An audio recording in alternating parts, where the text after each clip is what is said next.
What's up, guys? How we doing? A little Wednesday Linc action. It's been a little bit, Thomas, but we're back finally. Little hiatus for a vacation that you were on. How's it going? Yeah, going well. I mean, come on, we didn't do one last week. Obviously, hopping back on to the regular scheduled programming here for Wednesday Linc. And, we're kind of past this free agency period, Josh, although Philadelphia obviously made a move this weekend for an offensive tackle. Not quite ready for the NFL draft, I would say. They've only had 6 or 7 top 30 visits, so they still have 25-ish more to go over the next couple of weeks. But we're getting closer to NFL draft talk, and that's pretty exciting. Yes, it definitely is. Draft season is upon us. Whenever you start getting I feel like the biggest hype part is like, oh, hey, who's the new top 30 visit? Whenever that starts to happen, and we were texting about this beforehand, but, whenever that starts to happen and you're also like, there's really not a whole lot else going on, that you were officially into draft season, which, by the way, shout out to everybody in the chat, as always. Appreciate you guys. Happy birthday to Little G Griffith. I think I saw that. I think it's your birthday, so happy birthday there. I'll just go ahead and mention this because I've gotten a few comments. I'm sure you have as well. Like, oh man, was looking for the videos and a little bit of a break. Obviously, there's vacations planned throughout. There'll be times where we'll be taking some time off. We have the Nolan Smith golf tournament coming up, so a few days next week that'll be maybe a little bit delayed. But also, we're not just going to throw anything out there. So the fact that there's not a whole lot of Eagles news, well, then there's probably going to be maybe a little bit less videos that come out because, I saw that I kind of poked fun at it, but the Bryce Huff, which, I'm sure you mentioned as well, but the Bryce Huff, the Lions are calling, is it actually? And then it turns out it's a Bleacher Report, just speculation, the Lions should call the Eagles, but we don't just throw anything out there for a video. So for people that are wondering if it's a little bit less from what it was in the season, it's obviously because there's a lull period, and that's where we're at right now. But I do feel like it's kind of our duty to call out all these fake trades things that are going on. There are a lot of people that'll be like, Eagles trading for edge rusher, Eagles going to sign a cornerback. And I think in my video today, I mentioned obviously the Bryce Huff thing as you did yesterday. Stephon Gilmore is a name that's getting thrown around a lot on these rumor mill websites, which basically means that there are writers who are saying, hey, Stephon Gilmore's a free agent. He'd be great in Philadelphia. And then it's like, oh, Eagles and Stephon Gilmore. There's no actual reporting that Stephon Gilmore and Philadelphia have been linked, talked to each other. Would he make sense? As I talked about in my show today, sure. I mean, if you wanted to sign a 34-year-old, he only made $7 million with the Vikings last year, started a bunch of games. But there are plenty of these sort of things going around where it's like, Lions trading for Bryce Huff. And as you just mentioned, it's Bleacher Report saying the Lions should trade for Bryce Huff, not that they will trade for Bryce Huff. So I feel like it's our duty to call these things out. And that's kind of been our whole MO since we started these channels is we're not trying to make up stories. And so right now, like I said, lull between free agency and the NFL draft, a little less to talk about. A few less shows a month. We still do plenty of them. But for people wondering, that's where we've been. There you go. Yes. Also, I'll just mention this as well because I started a poll here. It looks like it got a lot more excitement than maybe I anticipated. So this is kind of cool. So we obviously have the Nolan Smith golf tournament that we're going to be playing in next week. But then Kramer, shout out to Kramer37, one of the moderators and longtime subscriber member, had thrown out the idea of potentially a golf, I don't know if we call it golf tournament, golf outing, whatever, but just from, the subscribers or members of our channels, because we're going to be making a couple trips to Philly over the offseason and things like that. So I don't exactly know details of how it would work or anything like that, but just to gauge interest, I figured put out a poll, see if there is interest on it. So far, we have 102 votes on if we hosted a golf tournament in Philly or just put together some sort of, collab get together, would people be interested in? And there's 53 people that have said yes. Okay. So, I mean, stay tuned. That's all I'll say. That feels like enough if we can make it work. Again, don't know specifics on dates and everything else, but because we're going to be there multiple times, Kramer, like you said, threw it out there and possibility.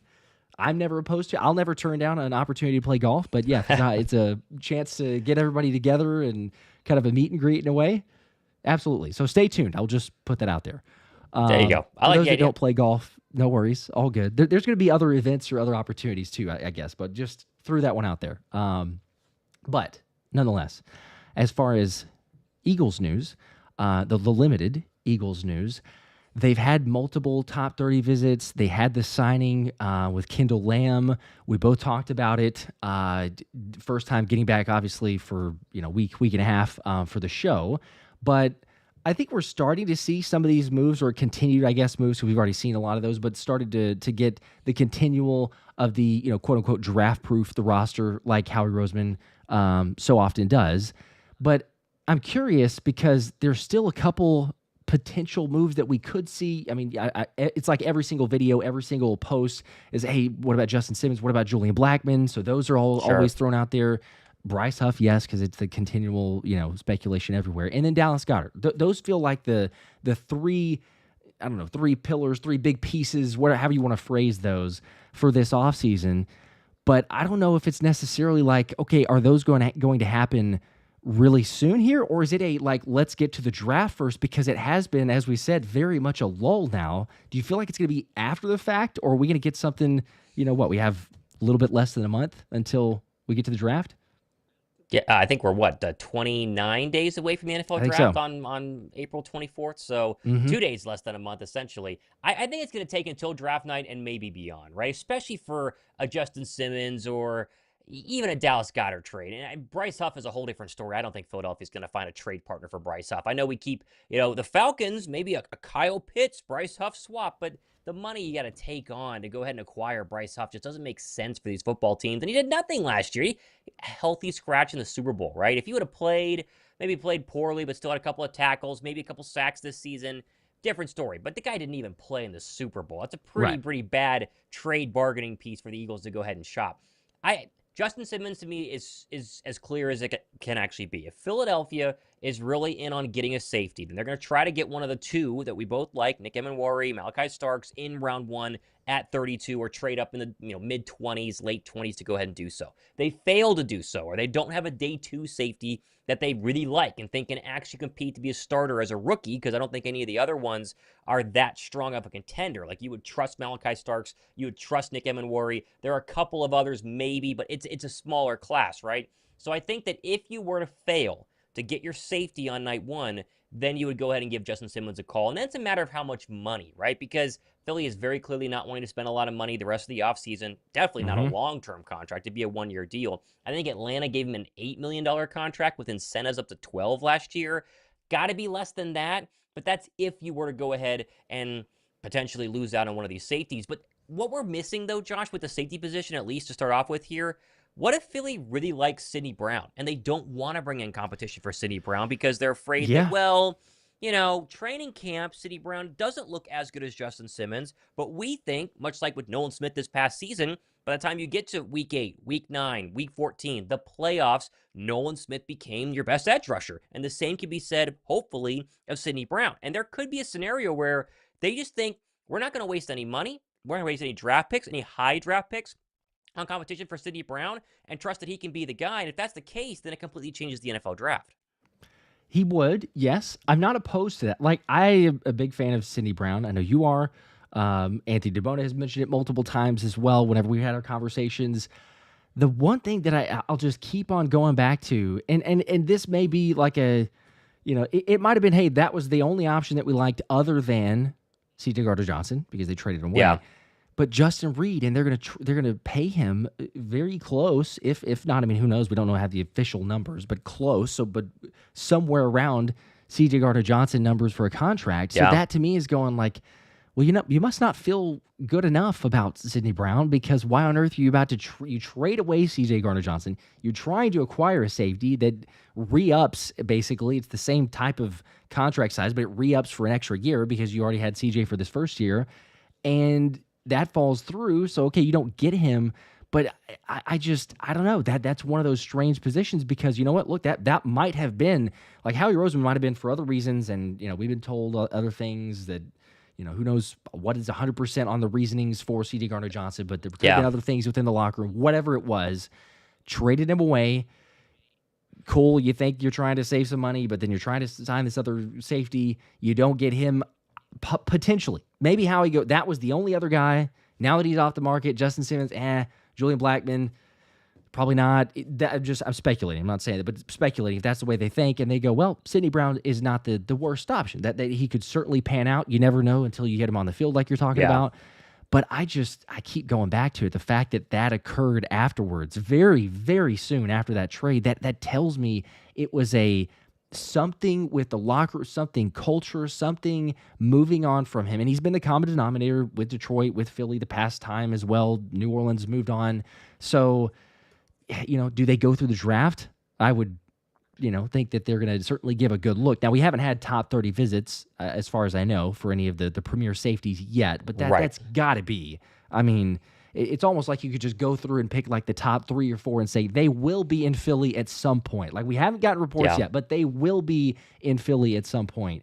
And then, should Howie go that direction? But I don't know. We could. We could be looking at Sidney Brown and say, you know what, he pans out and it's a perfect decision. They just went with it. But that one feels more like it would be a reactionary than a proactive, like, oh yeah, he's our future. Like, we traded him away because we wouldn't have heard anything about why are they looking at Justin Reed if they 100% were saying, okay, Sidney Brown is the guy. But I don't know. Let me just clarify my stance here. I totally agree with everything you just said. I don't want them to go into training camp with the only option being Sidney Brown and Tristan McCollum, right? I mean, but there is Vic Fangio works in very mysterious ways, and Vic Fangio clearly has this eye for talent where he knew right away that Zach Bond was going to be his linebacker, and there really wasn't a lot of competition on the roster besides Zach Bond. Like, we went into training camp with basically 3 linebackers, and that was okay, well, maybe Jeremiah Trotter Jr., but no one really thought Jeremiah Trotter Jr. could compete for a starting role. And so it was like, all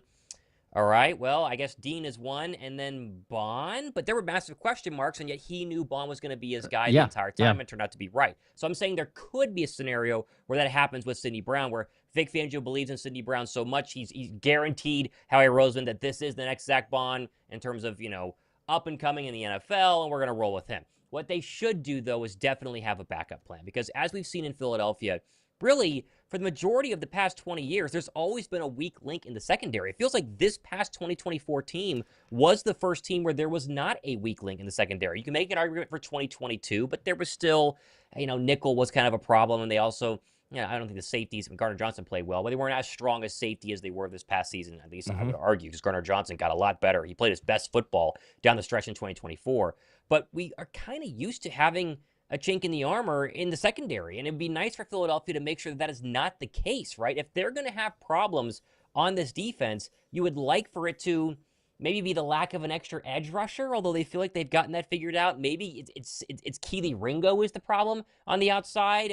I'm not sure there, but you'd like to think that they're going to have some competition for Sidney Brown going into training camp, just in case he's not what they're hoping he can be. For sure, yes. Patrick Kleppinger, by the way, but hopefully I said the last name correctly, but brought up another good point, which I think some people remember, but just in case, Sidney Brown, Eagles traded up for him. He was a Red Star draft pick. Remember Red Star players, so we know that, that's the kind of special ones that they see kind of portray the right characteristics that Howie Roseman and the group looks for. So he was absolutely, and again, you and I are not saying that he is not the guy. It's just what we've seen so far, also the story that the Eagles are telling or the subliminal messages that they're sending. It's kind of like, okay, who is that going to be the extra competition? Now, yes, Lewis Seen may be, out of the dime in the rough. You might just all of a sudden surprise and say, okay, hey, he turns into something, even though he has not so far up to this point in his career. But I still, I think it's somewhere within the draft, perhaps, maybe in free agency. Will we see it? Who knows? It's kind of the continual game of speculation, I suppose. But I will say Tyler also with a 10, getting 70 super chats. Appreciate that. All love, boys. Yo, Josh, my emojis for membership won't update. FYI, LOL. Oh. It's different. It updates, I think, once every month until like the 3-month mark, and then it's like 6 month and then a year. So that may be why. But it also, I wouldn't put it past YouTube because we've had some YouTube issues of late. But also says for the Eagles comment, shout out Avonte Maddox through all the ups and downs. He leaves getting a huge 4th down stop in the Super Bowl. Bet he does. Shout out to him as well. Shout out to Avonte. Yeah, I mean.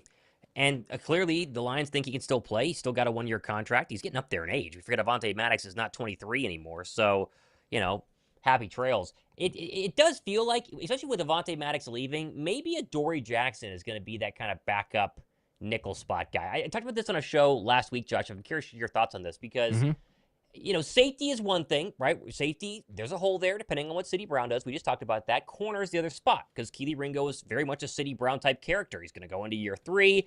We think he's got potential. He's shown it sometimes. He's also shown to be a little bit, out of his league at times, especially his rookie year, where he was kind of thrust in there because they were desperate for cornerbacks. But we don't know if Keely Ringo is going to be the guy for sure. We hope so. We don't know. And so Adoree Jackson gets signed. You kind of see Adoree Jackson as just like maybe he's kind of the Keely Ringo competition. But what if they go out there and they draft another corner, an outside corner in round 1, 2, or 3 to come in and be that competition for Keely Ringo? And then you have Adoree Jackson on the roster on this cheap contract, and maybe he's the Cooper DeJean backup because he's played some nickel. It's not like he's never played the nickel spot.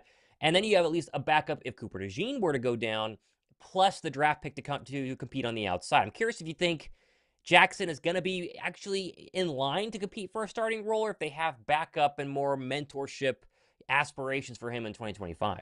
Yeah, I think it's the latter. I think it's the backup as you're talking about the aspirations. Because I'll also say too, Maxwell Harrison, the Kentucky cornerback who we've talked about recently, the top 30 visit, all that. Yes. That seems to suggest to me that there's not we kind of already felt similar, like, okay, there's Keely Ringo, but they'll probably bring in some sort of competition. But, again, would it be Adoree Jackson? It still could be.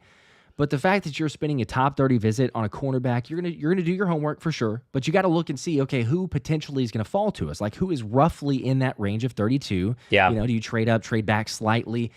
Maxwell Harrison is right there at that number. Like, you would be happy to get him at 32. If you traded back a few picks into the second round, very early second round, you selected there, you'd be really happy to get. But it's right there where you're going to have to do something. You're going to have to manipulate with that first round draft pick to get him.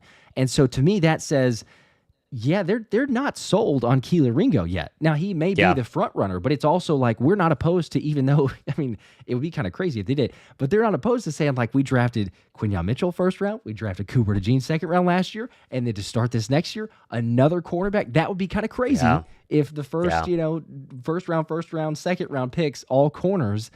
But I think they've also seen when you've not only got a guy like Vic Fangio and you look at this roster, and you lost, Slay, and you're saying, okay, what made this team so great? It's the whole of it, but you've got a guy like Christian Parker who can develop these corners. Yeah. Then why not?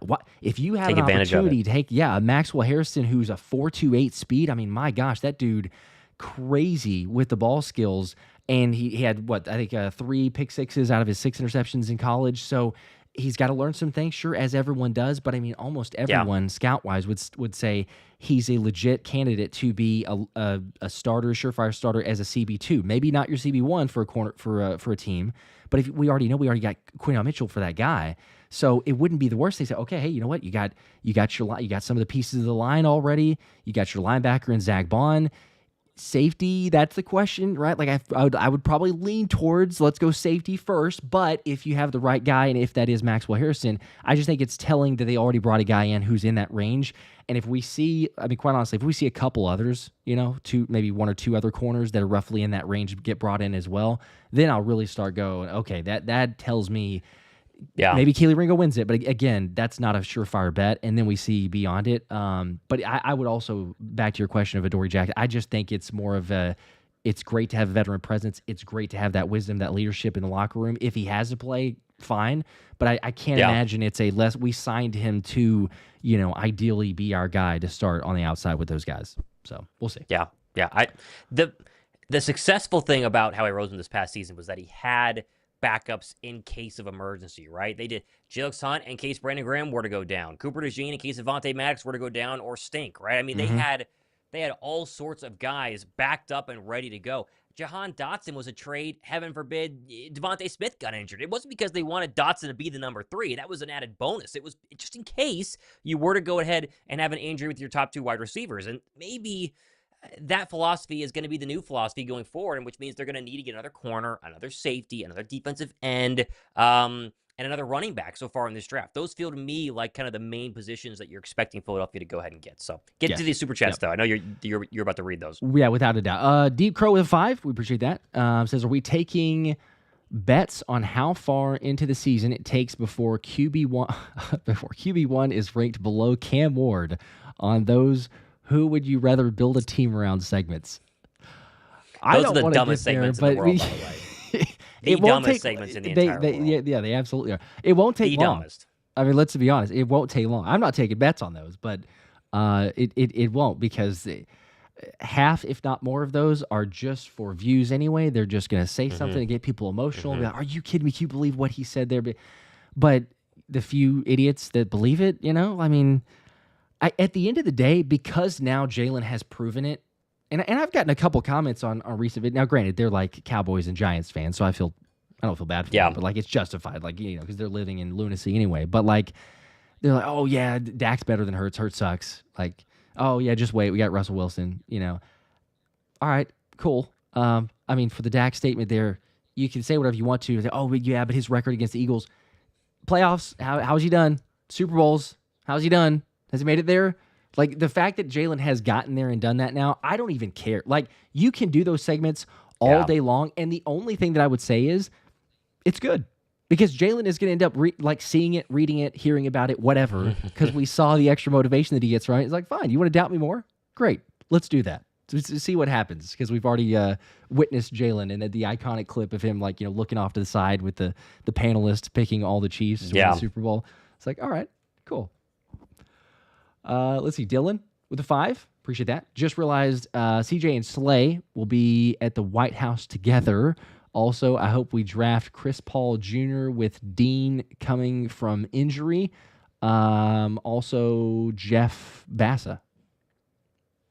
CJ and Slay were at the Giants signing event like 2 weeks ago. Philadelphia had this giant, sign as many mini helmets as you possibly can sort of expo that you could go to, which, by the way, the person that won the Zach Bond one didn't claim it. So we're re-giving this away. So go to my latest video and second chance to win this thing. So I tried multiple times, but didn't hear back. And so they're all there. Zach Bond's there, Darius Slay's there, Gardner Johnson's there, and Gardner Johnson and Slay were sitting next to each other for the signing event. So I don't think there's that big of beef like people are trying to make it. And the White House visit, with a team that big, there's 100 people going to the White House. You can stay away and not have any sort of problems. So not a big deal. Also, he does make a good point about drafting a linebacker. And he says Chris Paul Jr.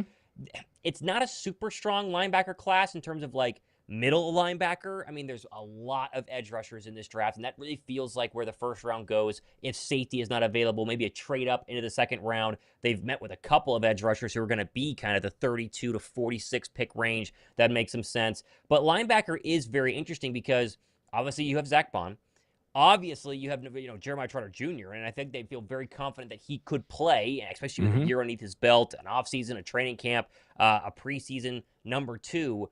But you kind of want Dean back. And then if you were to have an injury, then, who else is there besides Trotter? I think Oren Burks not coming back is my biggest disappointment of the offseason, because Isaiah Rodgers was up there, but you still had Keely Ringo, and you still feel like you're okay.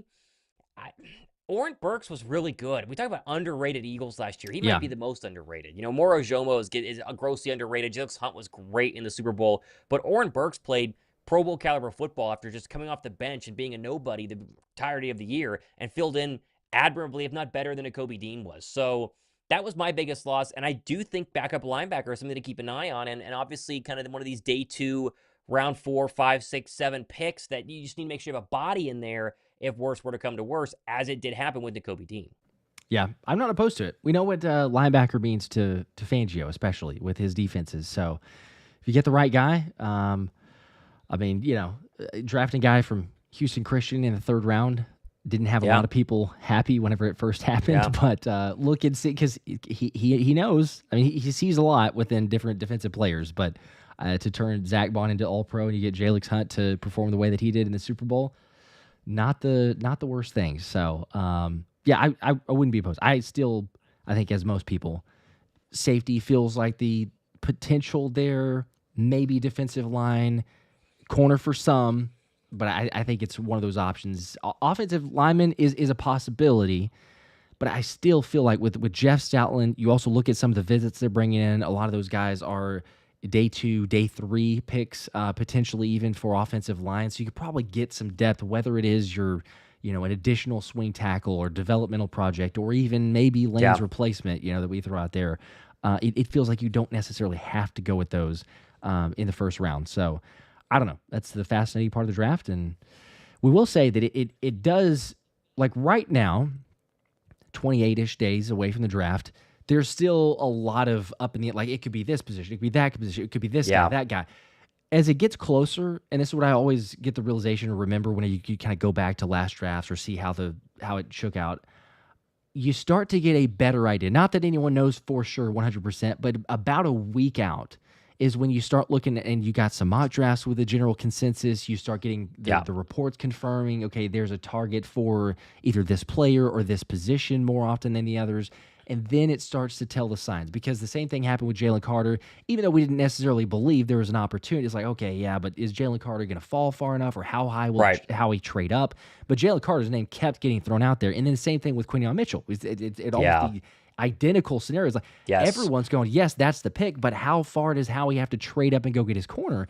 And then, whenever we were streaming on draft night, it was fantastic, because we're like, oh, well, there's no defensive players going off the board. Just keep taking these quarterbacks, keep taking these offensive guys, let Quinyon, fall further, and then all of a sudden you get him. So I don't know. We'll see. Once we get closer, probably have a better picture. But Qualified 86 with a 5 says the real bummer about the offseason is that we don't see you guys as much. LOL. What player would you guys try and bring on for a guest interview? That's a good question, actually. I like that one. Yeah, we are working on our interviews for the offseason. So right now the players are still in postseason kind of relaxation mode. Like, a lot of them are still vacationing. Obviously, we're gonna hang out with Nolan Smith, less than 2 weeks from now, and other Georgia players yet to be named is what we have been told. So we're working on our off-season list of Eagle players, but it ramps up a lot more in the May-June timeframe, because May, at least, they're kind of at the facility for some training stuff, and so they're kind of working out and getting ready. June is a very chill month for most of the guys, because they're basically just training at home, whether it's in Florida or somewhere down south to keep the weather nice, and then they fly to Philadelphia at the end of July. And once training camp starts, we don't really touch them because they're so busy. So, dream player to interview, though, I really want to talk to A.J. Brown. And we talked to A.J. Brown at Devontae Smith's celebrity softball game last year. We'll be at that at the end of June, I believe. But he had talked about coming on the show and said after the season, he's a hard guy to get in touch with, though. And so we're hoping that he can be one of the guys. We got a lot of defensive players on the show last year, Josh. I mean, Isaiah Rodgers, Brandon Graham, Moro Jomo, Zach McPherson. We talked to all the defensive players. Got Jalen Hunt during the season. Very few offensive starters were on the show. So we're hoping that the offense gets a little love during the off-season interview rounds that we make on these shows. Yes. Yep. That would be nice. And you know what? If it doesn't work out with AJ, that's perfectly fine. Sure. But he did say, check with me again after the season. So like that, he did tell us. There's an opportunity. He's gone on a couple other interviews.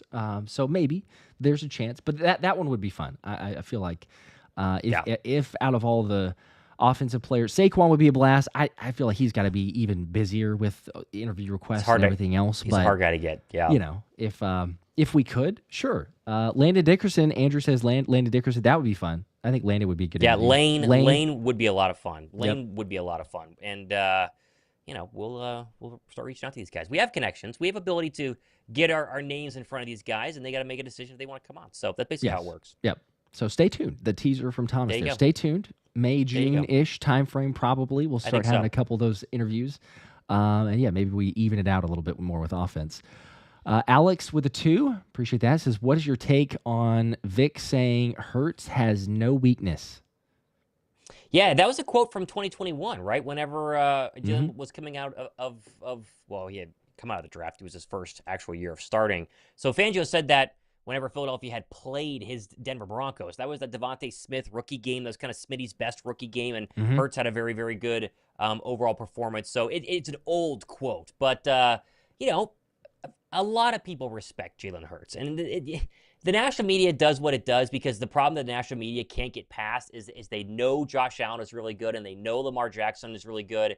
And so when they say, Josh Allen or Jalen Hurts, they have to be able to say Josh Allen, because from a media perspective, obviously Josh Allen is a better player. But when you actually play on the field against these guys, I think it gets a lot closer than people realize. Now, I would still say, if you were going to go ahead and be completely unbiased, you would probably take Josh Allen over Jalen Hurts. Now, I think Lamar Jackson's a much tougher choice because I think Lamar has proven that he can be really kind of wish-washy, especially in the postseason. Not that Allen hasn't been, but a lot of Allen's playoff losses have not really been Allen's fault. But I think after this Super Bowl run, you're going to even start seeing media members struggle with that question a lot more than they did pre-Super Bowl run, where it's like, oh, obviously Josh Allen. Now I think it'll be probably Josh Allen, but Jalen Hurts wins, and winning matters. And if your argument is, well, his team is really good, then it's like, okay, so then do you not want to have a good team that way your quarterback can be really great? Like, we see this argument all the time on Twitter. Either Cowboy fans will say Dak's better than Jalen, he's on a better team. Commander fans will say that Jaden Daniels is better than Jalen, he's just on a better team. It's like, okay, you can say that, but it doesn't matter because our team is better. And because Jalen Hurts has all these playoff victories and he has these Super Bowl performances and Super Bowl wins now. And it's getting a lot harder, I think, for the narrative of Jalen Hurts really kind of stinks, but his team carries him to hold enough water for people with legit football knowledge, like a Vic Fangio, to believe that and buy into that. And I think you're going to see a real resurrection of the love for Jalen Hurts, 10x more than we saw after the 2022 Super Bowl run, where a lot of people were starting to give him his flowers, and then they pulled back after the 2023 performance. I hope so, because he deserves it. I mean, he deserves it. To your point, yes, it's like when somebody says, okay, he's got a better team. Again, like, what do you want? You want him to just, like, you shouldn't have near as good a team. You got to go win a championship, but like, don't have too good of a team, because then all of a sudden you're not going to be a good quarterback anymore. Yeah. But even with that, we've seen some really good teams and really good quarterbacks get to the highest stage, the biggest stage of the Super Bowl, and play really poorly. So, like, even if you say, okay, hey, Jalen's had some up and down games. Everyone has. Every quarterback has. But the 2 Super Bowls that Jalen Hurts has played in, he has been the best player in those Super Bowls. He has brought his best game to read the blitz, to diagnose the blitz, to be able to handle everything, the different coverages, the different looks, the presentation.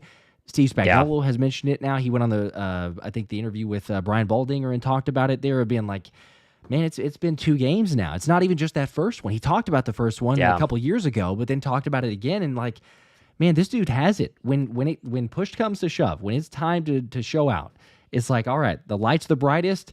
Jalen Hurts is ready to prove the doubters wrong, and so, sure, at regular season, fantasy quarterback, I mean, he gets a lot for the tush push and everything. Maybe you take some other guys, but whenever it's the biggest game and a quarterback that you want to step up, I mean, I don't know. I don't know why you would take others necessarily. I like what Smitty said, too, on the interview with Carmelo Anthony on the podcast there. But, it's like, that was a good one. Not the big 4 for me, to Slay's comment. It's the big 5. And it has to be. Like, whether you argue it was against for the people that did not, and, not really giving Hurts the credit, you win the Super Bowl with that type of performance, and now you have a resume with those 2 Super Bowl performances.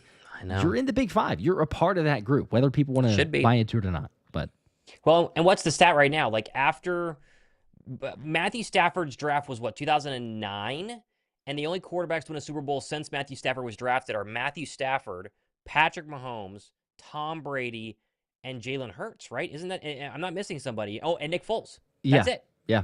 That's the list since 2009. Like, I wasn't even in college yet. I was still in crazy. I was still in I was barely in high school in 2009. And there's been like 5 quarterbacks, and the Eagles have 2 of them, and Jalen Hurts is one of those guys. And all the other names that we love so much, Jalen Hurts, Josh Allen, Aaron Rodgers. You think about that? I mean, they just haven't been able to do it. And so, I do get sick and tired, though, of talking about this argument because it's so stupid, because it doesn't matter. Like, this is an argument you have if your quarterback is Dak Prescott. Try and convince yourself that Dak Prescott is like the guy, But we don't have Dak Prescott as our quarterback. We have a Super Bowl, 2 of them, the past Thankfully. 2 decades.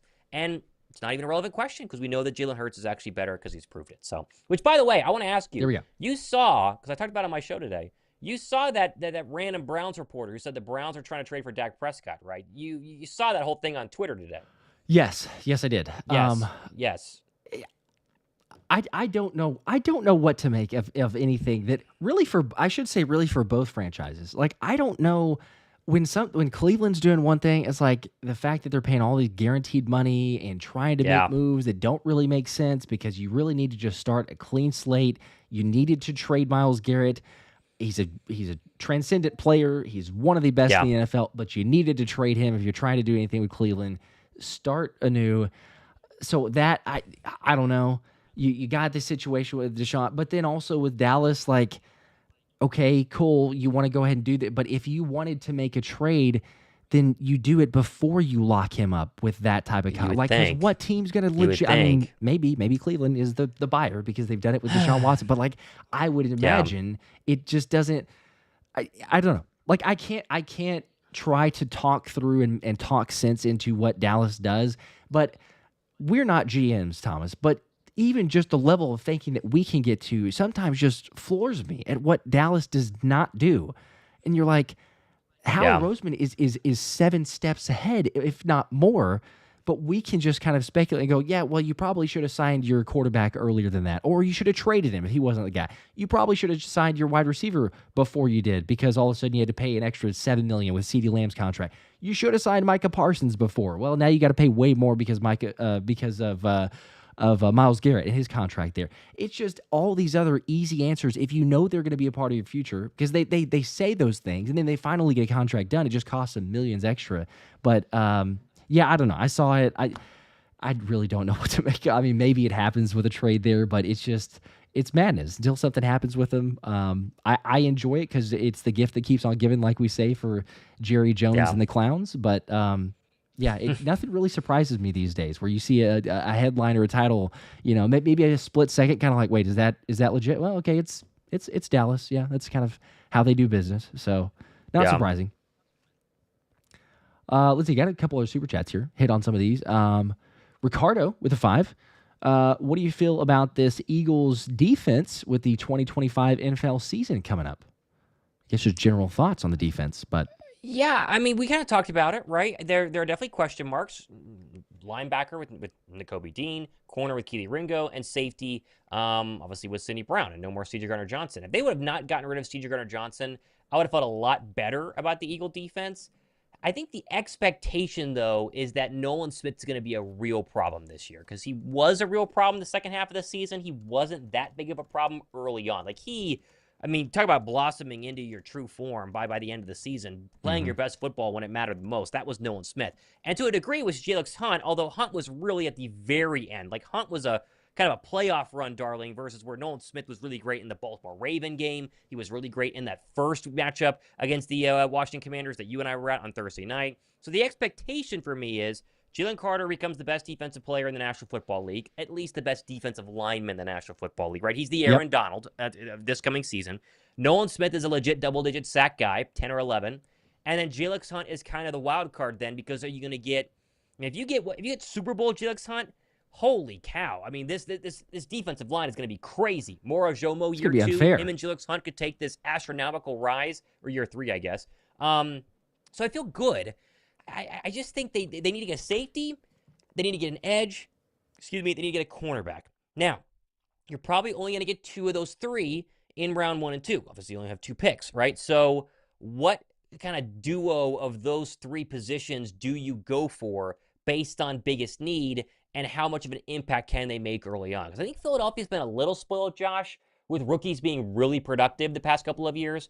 Jalen Carter, I know that he did have kind of a fall off, that 12-game hump that the players can't get over, but he was still effective year 1. And Quinyon Mitchell Cooper DeJean and Quinyon Mitchell were like completely different out of this world. Nolan Smith's a lot more of what you expect a first rounder to do, especially a late first rounder. So maybe we're spoiled. Maybe the rookies this year don't contribute in a big way, but I do think that this defense is already a top 10 defense as it currently stands. And what they do in the draft and post-draft with a Justin Simmons type player will determine their ability to go from 10 to 7 or 10 to 4, or again, be one of the better ones, not the best in the National Football League. I feel good, though. Yes, I'm right there with you. Top 10, that sounds perfect. It is for sure to me a top 10 defense right now. And honestly, I don't care what defense you pick. Pick a good defense. I feel like are they a top 10 defense? Because no one knows. are they a Yeah. top 3 defense? Like top 10 feels like, okay, they're a solid defense. They have the makings. Do they have some areas to fill? Sure. There's not really any team I think that you look across the board and go, oh, they have no weakness. It's going to be perfect for them. So I agree. Top 10 defense for Philly with Fangio. I mean, my gosh, it's just the ability, like you're talking about with the rookies. You don't. Like, how often do you see you draft a cornerback that's top 5, top 10 at worst in the league for a corner, Quinn Mitchell, and a slot corner in the second round who ends up being the best? I mean, depending on which grading, but the best slot corner in the NFL. In today's modern NFL, that's an incredibly important position. And his tackling ability, he's a great punt returner. He made some plays there. A pick 6 in the Super Bowl, it just doesn't happen ever, basically. I mean, very, very rarely. So, yes, we're probably spoiled to a certain extent, but you also hit on your 3rd-round pick, too. And it's the Vic Fangio eye for talent that you were talking about. That is the game changer, especially when it comes to defense. So if it's me going back to those first couple picks, I think that he believes a ton in Nolan Smith and Jalen Hunt. And not that you can't have too many pass rushers. So, I'll just say, that doesn't mean they'll go draft one. But as the way that things stand right now, I would say get your safety. For sure, get your safety.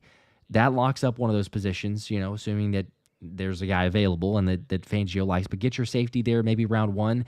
And then the second pick, I could be talked into a couple different ones. Maybe you do end up going with an edge.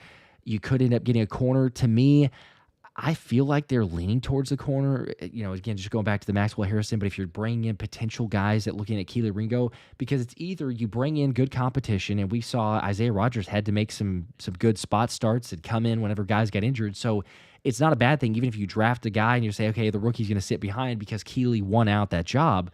Great, let him win out the job. Let him be the guy. That's who you hoped that he would be. But I feel like we don't know for sure yet. But either way, the fact that you've got the guys in the room right now with Fangio, the squad as of right now, and the draft picks, the draft capital make it happen, I'm right there with you. Top 10, very, very much would not surprise me. I mean, yes, it's playing well, but it would not surprise me if at the end of the season we're back looking at it going, wow, there you go. There's a top 3 defense. There's a number 1 defense. Like, they have the makings of it. And you got the leader in Zach Bond. He talked about it too, saying like, we missed some guys. We're losing some, but I'm honestly excited about the guys that are remaining, that are returning to make this thing and try to run it back. So they got the right mindset in the locker room. I'll say that. And I agree. Jalen Carter's just getting better, which is just scary for everybody else. But Deep Crow with 5. Hurts had the RPO rule change, and now the brotherly shove is a cheat code, a potential 2 rule changes for 1 guy. That's crazy. The Hurts hate is crazy.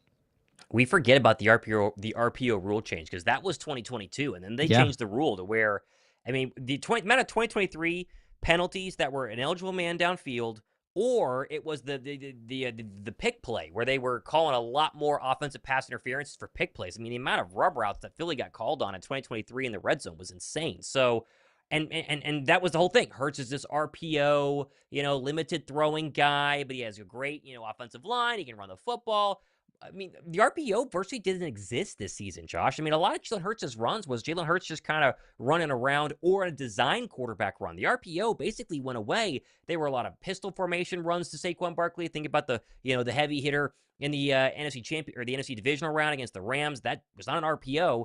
Most of their big runs were not RPOs this year, and his ability to adapt and overcome, I think it's a great, super chat here. The hate is crazy, but people don't even recognize that because it's not a part of the conversation.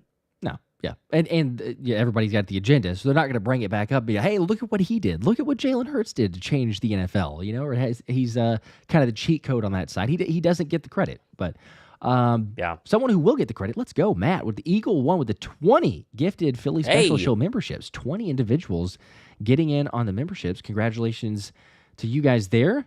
Extra entries for the member-only giveaways. Although I will say the giveaway that I'm going to do here in just a second, I've got the comments ready, is the Brandon Graham signed jersey. So in honor of BG retiring, got that one and announced it on the last couple videos. But I will be spinning. Hopefully the individual is here. I'll do that probably in, I don't know, maybe 5-10 minutes, something like that. But we'll see. And then hopefully the individual is here. I'll announce it on the show or one of the next upcoming videos if they are not. In the meantime, Andrew with a 10 bomb says, would you guys think of, or what would you guys think of this? Draft Nolan at 32, trade Jordan Davis and 64 to move up for a second-round cornerback like Porter, sign Calais Campbell to a one-year deal, and get another, or get a nose tackle around round 4 or 5. Yeah, I talked about Jordan Davis a couple weeks ago. Kind of pre-free agency, there was a little bit of buzz about maybe a Jordan Davis trade. There wasn't like legit reporting, but people talked about it. I'm kind of out on it though, because I think JD is a very pivotal part of what Fangio likes to do, especially in run stuffing.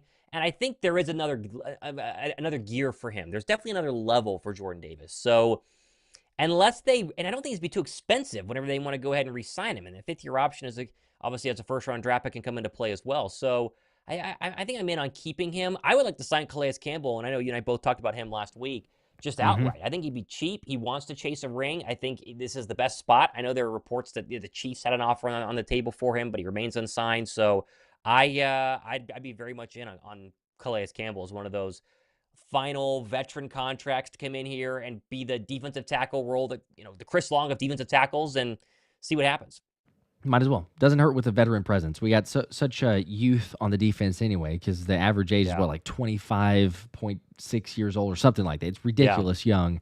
So, add one dude that's 38, 39, getting up there in age, but still played fairly well. I mean, he could give you some snaps, so I wouldn't mind that. Let's see. Clouder of 3 with a 5. Can Howie leverage comp picks from Williams and Sweat this year, or are they awarded next year?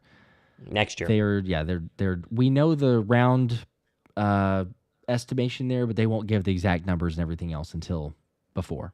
So at least you can trade them though. I will say that. Like not this year, but you can't, just the ability to trade. Because what was it? It was like 2016, 2017 that they finally said you could trade comp picks. It took a while because they had them around. It's recent. And then finally they're like, okay, you at least trade them. Because that was the infuriating thing to me. Is like, okay, you get all these comp picks, but then like they should be viewed just the same. I mean, they're basically draft picks, so why couldn't you trade them? They finally allowed it, but just took a while. Let's see.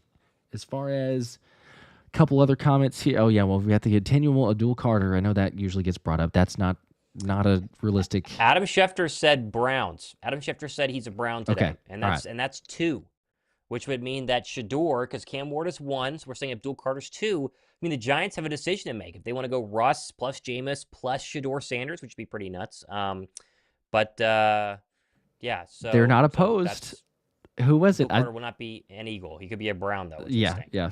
I was gonna say I saw somebody that mentioned that or reported saying the Eagle or the Giants, even with those two, are not opposed to taking another franchise worthy. Was Benjamin Albright? Okay, yeah. So they still wouldn't hesitate, even though they got Russ. Russ does not move the needle. Some people believe he does. A few. I've not seen a lot, but I've gotten a few texts or DMs from individuals thinking that he does move the needle.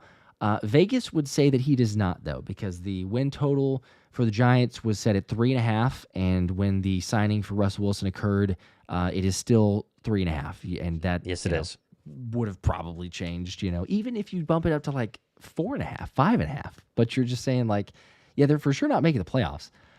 Are they going to win 4 games? Like that. That is where the Giants are at. So no, I'm not concerned, even though there's a few that are like, oh, look out. Hey, maybe Russ throwing, deep balls to Malik Neighbors and the defense get back on track. Couple draft picks. You never know.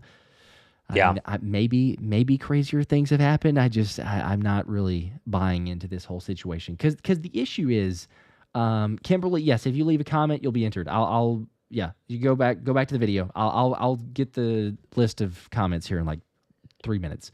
The issue I was going to say for the Giants, though, is like everyone basically knows that Joe Shane is on his way out. Like this is his last chance. Yeah. But it's like if you ever get to the point of, hey, this is your last chance, Mr. or Mrs. GM, that should just be go ahead and cut bait. Like go ahead and end it, because all you're doing then at that point is making that GM short-sighted. It's about saving their job. So any move point. that they make from that point, is like, so when, you bring in Russell Wilson, is that the best long-term vision for the Giants?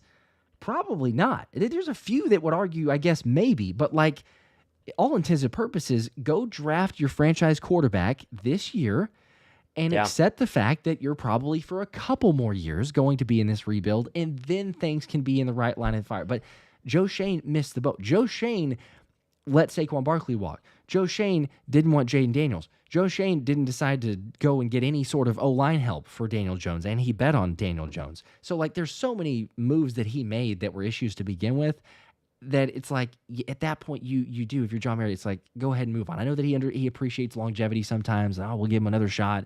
But if it's ever a, like, basically 1 year stint, then it's so short-sighted. But it's a good thing as Eagles fans, because you're like, all right, well, that's totally agree. what they're going to be in the division. Yeah. Christopher Michael with a 5, appreciate that too, says, I see us moving back since Howie's trying to stack and gather as many picks as he can. But if we do move up, who would we move up for, and what would be the cost? It wouldn't cost much to go from 32 to 27. 32 to 27, you would give up like a third in 2026. Could be like the price range there. It would not be a lot. If they're trading up for someone they love, obviously, and it feels like it'd be a safety. Maybe one of these edge rushers. There's obviously a lot of them that make sense. I forget the Marshall kid's name, but he is like, Khalil Mack is the comparison there, and obviously I think he'll be in the teens. But if he were to slip a little bit, I doubt it. But they're clearly names that they would go up and move for. But it wouldn't cost much. A 5-pick jump at the end of the draft is very light. A 10-pick jump at the end of the draft would cost you something.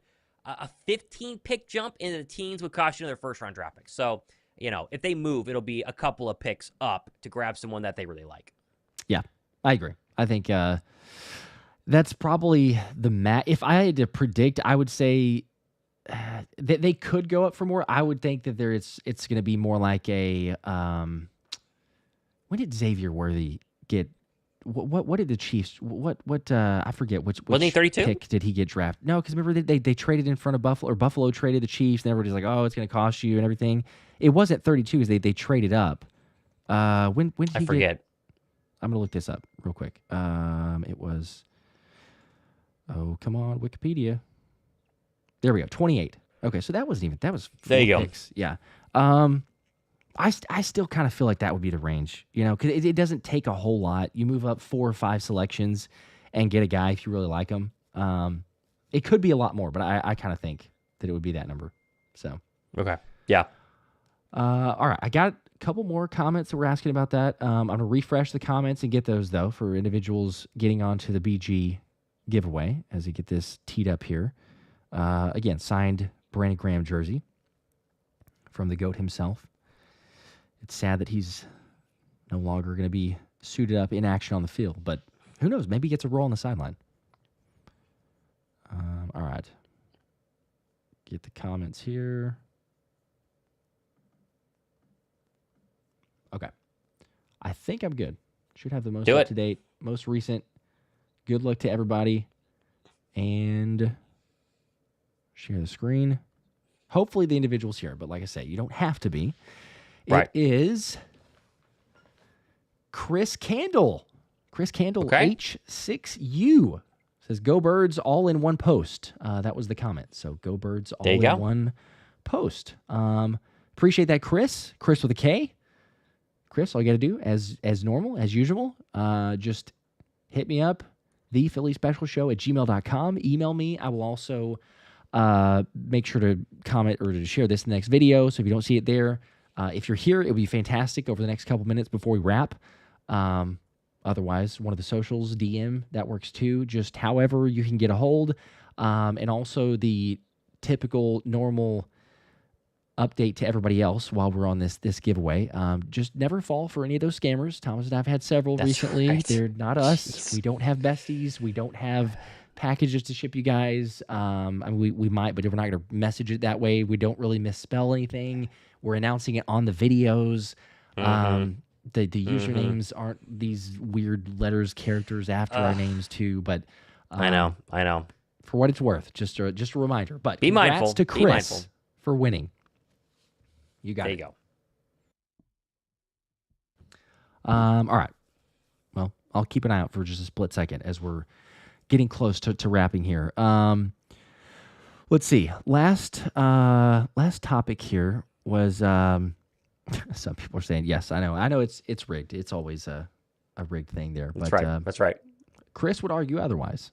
But as far as, because again we're looking at the Eagles and bringing in any top 30 visits, is there anyone that you have on your radar? I know we were kind of later towards getting on the draft analysis, looking at the guys and all that, because the Super Bowl run and the free agency and everything. So far, anybody that you've looked at in the draft that you're hopeful the Eagles bring in for a top 30 that they have not at this moment? Obviously Emin Worry and Malachi Starks. Mm-hmm. Someone that I really am excited that they already are going to bring in, and it's going to happen probably next week or this weekend, is Jaden Blue, the running back out of Texas. I think running back's going to be exciting in this year's draft. It's a loaded running back class. Probably 2 go in the first round. Genty, is obviously going to go. But I think they're going to spend a pretty decent pick on a running back, which would be like between pick 3 and 5. They're not going to get a 7th rounder or a 6th rounder. Middle of the NFL draft is where I think they're going to go. I think Jaden Blue is like the perfect, kind of mix-up option for Saquon Barkley, right? He's fast, very versatile, kind of a Swiss Army knife type back. I think they could use him in a lot of unique ways, and so I'm excited to see what he does, and obviously in front of the Eagle people for his in-person meeting. We won't know exactly how he looked, but Jaden Blue is a name that I really like, and they've already said they're going to meet with him, so he is definitely my pick. There we go. I like that. Yeah, definitely with his it's funny when we look at a running back, because the I guess past thought of Howie Roseman and how he views the running back position and all that, but when he talks about playmakers and weapons in the offense and everything there, I certainly like it. Even with, hey, Will Shipley has a role, RB2 favorite. If you draft Jaden Blue, maybe that changes. But if there's an opportunity and it's a right timing in the draft position, you don't get guys all the time that have the 4.28 speed. So, that kind of speaks for itself. But can you imagine behind this offensive line, you have a spell back of, okay, Saquon Barkley, try to just time and time again, all of a sudden, nope, Jaden Blue comes in. And then there you go. 4.28 breakaway speed, the blocking, the holes that Saquon's had. Yeah, that would be maybe a bit of an issue for opposing defenses. So I like that one. Yeah. All right. Last bit here, just to mention for everybody else too. Yes, as far as the golf outing, we will let everybody know official details on that if that happens for this summer. I guess when we've got 100 and gosh, what is that number now? I can't do math very easily, but it's 100 and I think 180 people who have said yes if we did a golf tournament. So. Quite a bit, but if we did plenty of heads up, it would be probably this summer. Maybe this is very, very speculative, but maybe like the May 16th to 18th range-ish. I think that's the Eagles Autism bike ride, so we're going to be in there already. Potentially could make something work, but that's very potential. I'm going to work with Kramer on that also, but was just curious because I didn't know how many people might be interested, and there's a lot more than I anticipated, so... Yeah, some sort of meet and greet, whether it's golf or not. We want to set something up, so we'll see. There you go. We'll let you guys know. There you go. Cool. All right, well, I think that about covers it. Not a whole lot of news, but try to go through as much as we can. Also, the draft speculation. We'll have more videos. If anything breaking happens, such as signing a safety, we'll be hopping on live, letting you guys know. Or just other news. Have some videos, but if it's less frequent, like we said, it's just because there's not as many things happening. And we've also got the Nolan Smith golf tournament that we'll be at in Savannah this coming weekend. So, as always, appreciate you guys. Again, congratulations to Chris. Have not seen him, but I'll mention it in the next video. And we'll see you. Go Birds. Go Birds.